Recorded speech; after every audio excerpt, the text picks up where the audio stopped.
principle here. Can something arise from another thing that doesn't contain it, right, in the first place, or doesn't have the potential to give rise to it? If I don't have £5 in my pocket, I cannot give you £5. Likewise, if we use this analogy for the physicalist materialist project, if we get a blind code physical process over here and another blind physical process over here, and we put it into this materialist hat, physicalist hat, and we give it a good shake, what you're saying to me is you're going to have the bunny rabbit of consciousness. You can't have something that's intentional and aware arising from something that's not intentional and aware. That's the very basic thing. So what this... Salam and peace. Welcome to Dawa Dude. Please subscribe, share, like, and leave a comment. Today I'm going to share a very interesting video clip. It's about fancy philosophy of consciousness. It's going to be interesting when you deal with especially atheists, when they bring this issues of consciousness. I found this podcast, actually, video on the Thought Adventure podcast. This is a great channel to subscribe, and they have tons of beautiful videos to learn from them.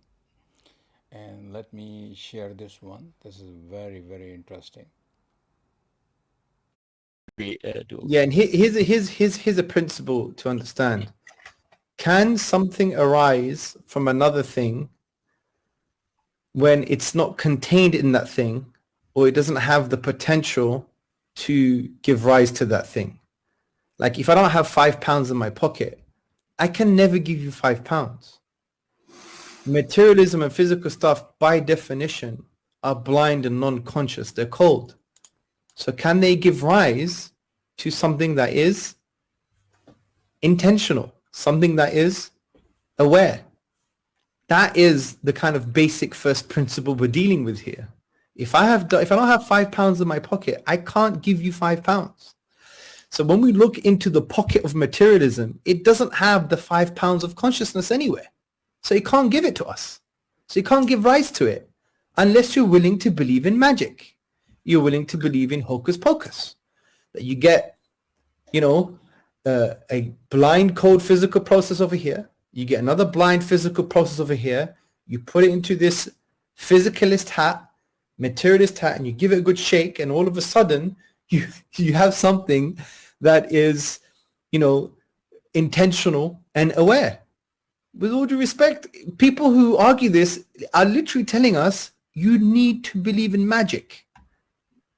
That's what they're saying. So this is the very basic first principle here. Can something arise from another thing that doesn't contain it, right, in the first place, or doesn't have the potential to give rise to it?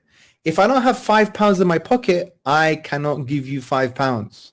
Likewise, if we use this analogy for the physicalist materialist project, if we get a blind code physical process over here and another blind physical process over here, and we put it into this materialist hat, physicalist hat, and we give it a good shake, what you're saying to me is you're going to have the bunny rabbit of consciousness. You can't have something that's intentional and aware arising from something that's not intentional and aware. That's the very basic thing. So what this all fancy philosophy of emergent materialists are saying is, Hamza, Sharif, Yusuf, Abdul, you guys need to believe in magic, in hocus pocus. How is that logically different from what you accuse theists of doing? Yeah, I mean, this is like, let's just be honest here, man. You want us to believe in magic? Do you know what I mean? Yeah, I understand what you're trying to say. So my response would be that the difference between theists and what we're doing is that whatever we say, it has some sort of basis on empiricism. It has on the physical world that we see. So when you said that non-conscious beings gave rise to conscious beings, I don't really see a problem in that, logically speaking.